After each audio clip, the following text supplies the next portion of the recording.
What is going on, beautiful people? It is Tuesday, and it is the day of, you know what? This is what we're going to do first. I'm sorry, but let's see here. Does this pop up? Cole Nasby says, can I get a shout out? Cole Nasby, you get a shout out. Welcome to the Wolves pregame show brought to you by Bold North Sports. Today we are joined by Jackson Borst and Charlie Leaf.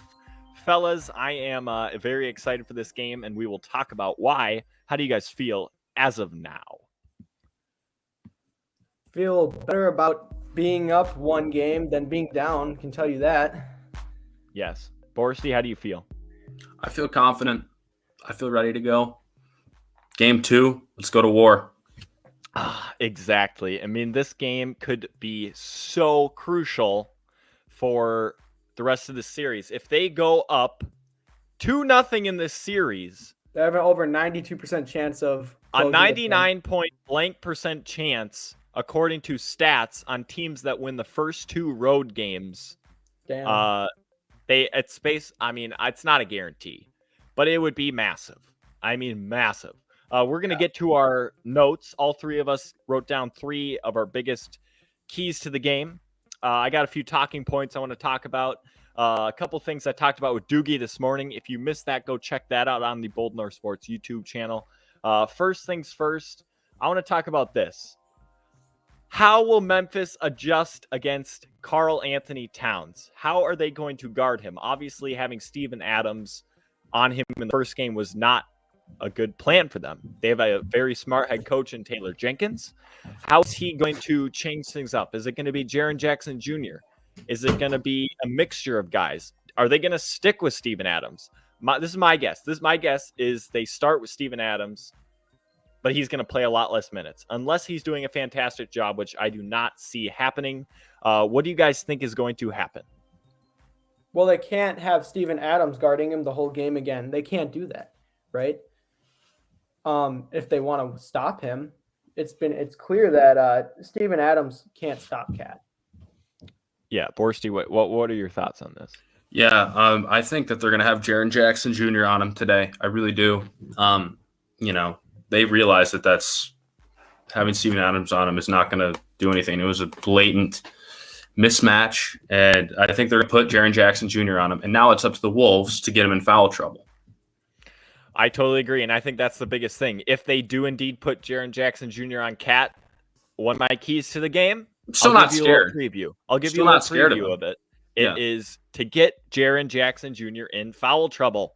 He is. Hold on. Let's see what Cole Nasby has to say. Steven Adams is going to have 4 points and a foul out in the third. I agree. Steven Adams, I just don't see him having a big game.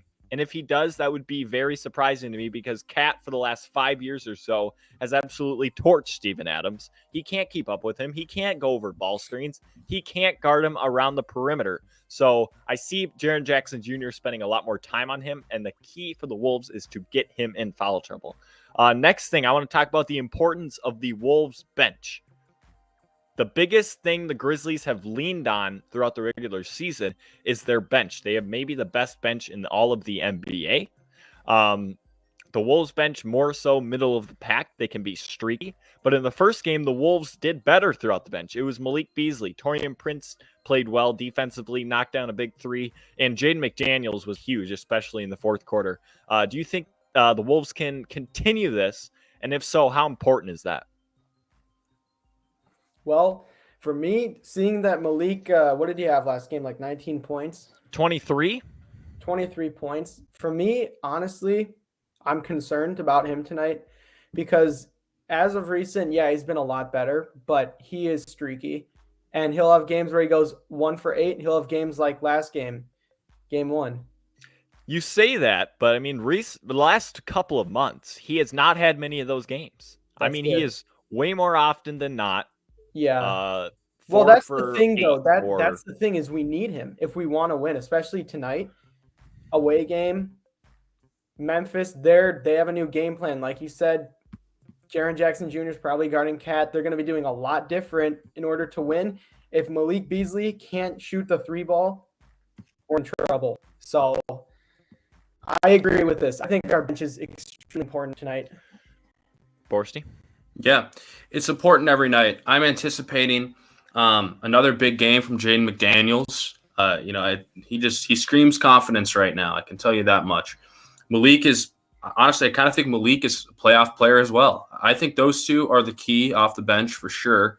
And then you throw in, I think Nas will have a much better game today. I don't think he can get worse than what he did in game 1. So I anticipate him having a bigger night. And, I think I like Malik over 2.5 3-pointers. And Jaden will be good. I'm curious if we'll see Jordan McLaughlin for more minutes tonight. I doubt it, but we'll see. I was talking with Doogie this morning about this. It's weird with Chris Finch. He likes to either go one or the other between Jordan McLaughlin and Jalen Noel. First game, Jalen Noel, I don't even think he touched the floor. Jordan McLaughlin was the backup point guard. Some games it is the opposite. Some games it's Jalen Noel and Jordan McLaughlin doesn't play like playing. I don't know. I think this team needs more defense than they do offense. Jordan McLaughlin is a bit of a better defender than Jalen Noel. Can bring you stuff offensively, whether it's Jordan McLaughlin pushing the pace or Jalen Noel just getting a bucket when you need to. John Snow comments, is Ed Malloy refereeing? No, he is not. It is. I was wondering that too. The Wolves are getting very lucky tonight, actually. They have, in my opinion, the best referee in the NBA, and Zach Zarba. They are 3-0 with him refereeing games. They also have James Williams and Mitchell Irvin. So I like that a lot. Expect a cleaner game, maybe some better calls when it comes to fouls. So now Ja won't get a call every single time he does anything. Exactly. This is huge. It was what I was thinking about last night as I was going to bed. Who are going to be the referees? Because it just matters a lot, which sucks, but it just does with this team. Carl, if you have Ed Malloy or Scott Foster or David Guthrie refereeing the game, Cat's going to get freaking pissed off. Zach Zarba, Cat. I think Zach Zarba understands Cat. I don't know if you looked into the play-in game and how it was ref tuck, but that reverse technical call still will never make sense to me. And it's crazy because refs are supposed to be invisible. They're not supposed to have an impact on the outcome of the game in that way. So it's unfortunate, but it definitely does matter who's reffing, and it shouldn't. Does. But yeah, that was a great example. It's the play-in game, all those calls, and then that one included. To me, in the first game, Cat was actually getting some favorable calls that he usually doesn't get when he's driving. He had a couple of and ones that could have been, charges. I'm just used to those being charges. I expect. Last game, it felt like a quiet Pat Bev game in terms of his antics.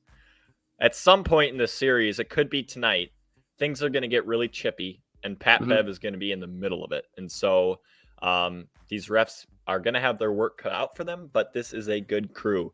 John Snow asks, thoughts on the Wolves being on NBA TV? I think it is absolutely preposterous. Both of the games on on TNT tonight are worse than the Wolves Memphis. Bobby Portis tweeted. Go ahead. They are on NBA TV, but they're still on Bally, right? They are still on Bally Sports North. But yeah, so you can I still agree listen with John. to Dave. I agree with John. It is an absolute joke. I don't understand it. Why? It's the second best series of the playoffs. Yeah, of the first round. It's the second best.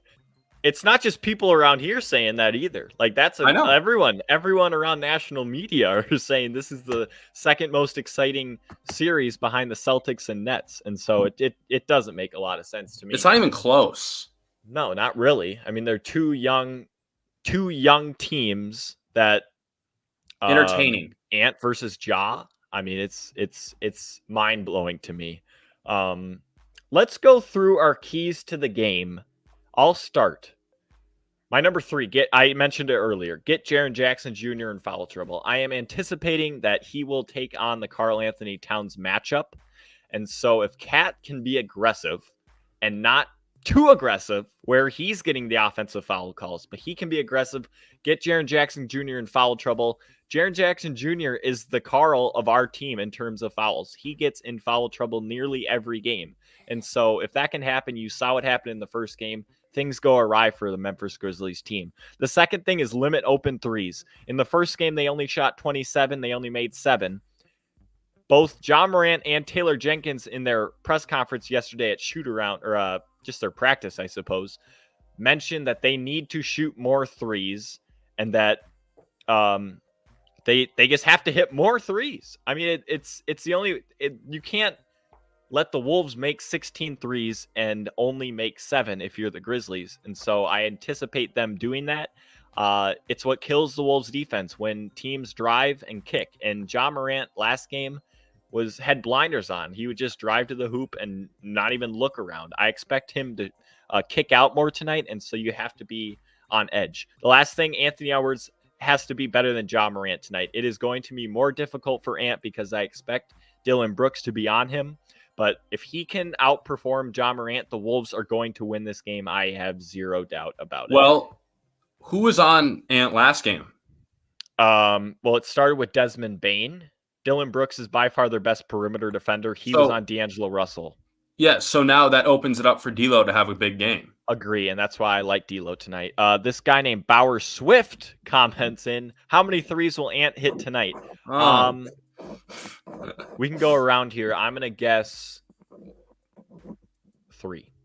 That's my guess, too. Yeah, 3. I'm guessing 3. Obviously, I want to say more, but they're not. I don't think he's going to be quite as efficient tonight. They're going to be locking him down. He's going to be aggressive. He's going to be aggressive. I don't see him being quite as efficient because Dylan Brooks is a very, very good defender, and he didn't have to face him much in the first game. Yeah, and Bauer, by the way, he was my roommate in Texas, so that's funny that he's on. That's hilarious. Borsty, give me your keys to the game here. Yeah, well, number 3, same confidence and same energy as Saturday. Number 2, rebounding. Obviously, this team dominates the glass against anyone they play, and if we can limit that, I mean, that takes away like their best asset is offensive rebounding, just rebounding in general. Own the glass tonight.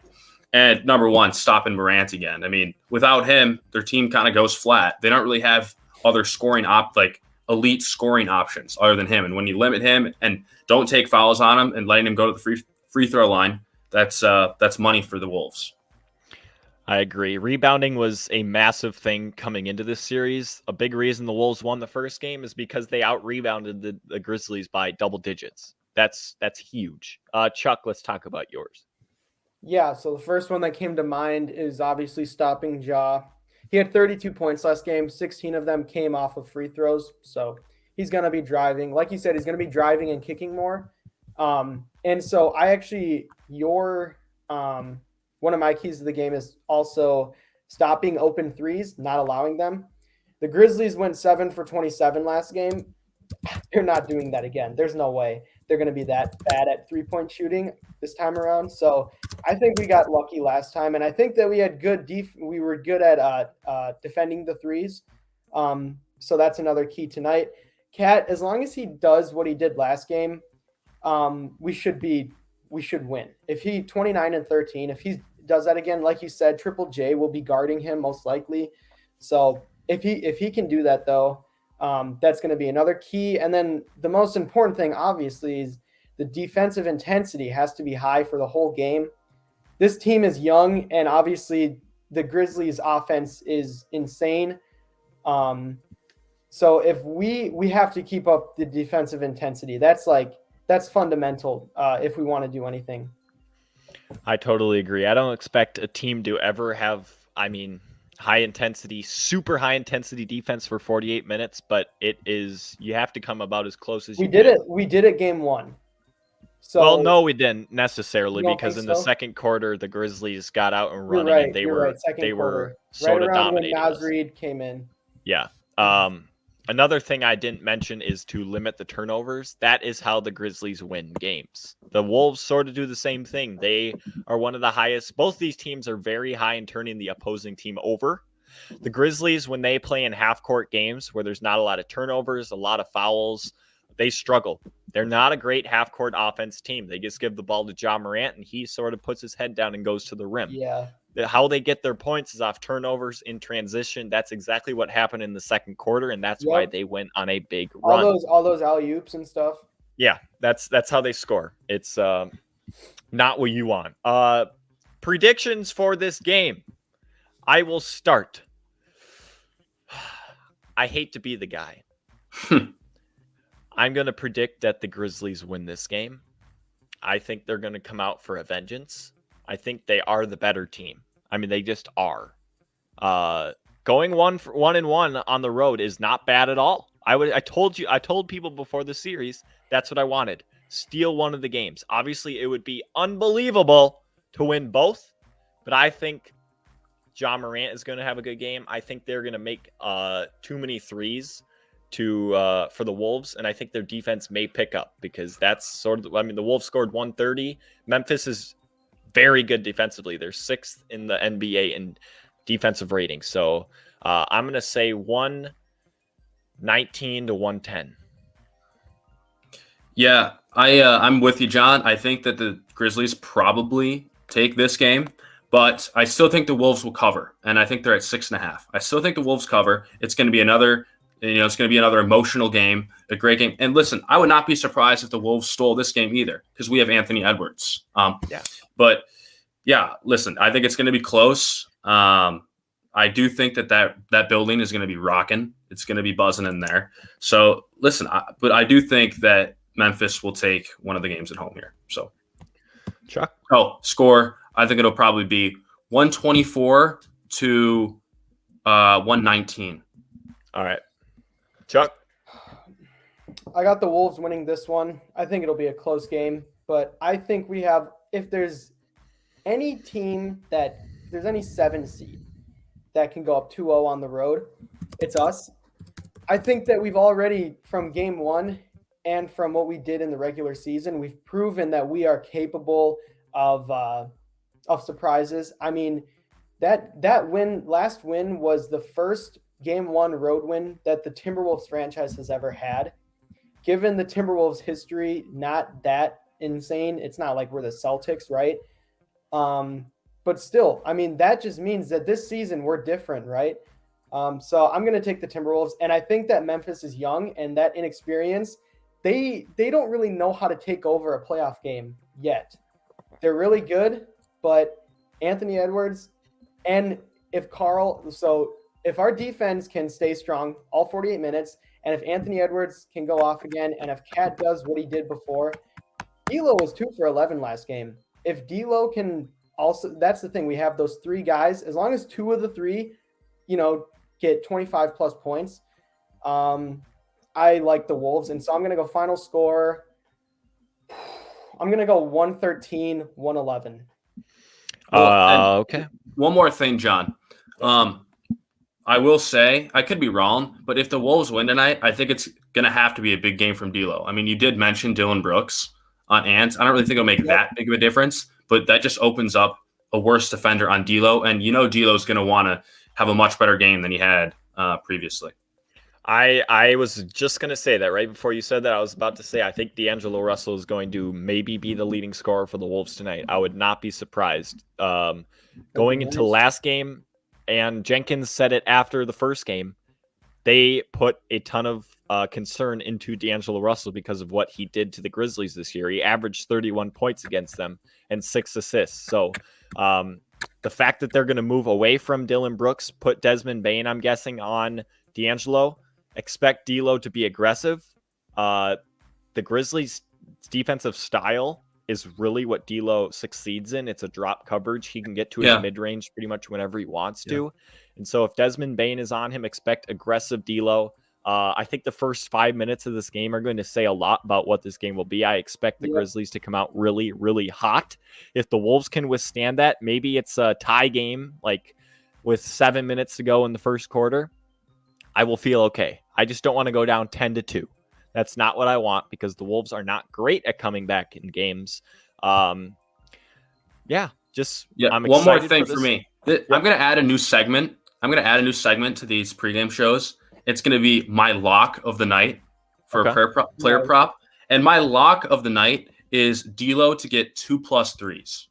At least 2. I really like that. Yeah. So would 2 be a push? No, 2 would win 2+. Just at least 2.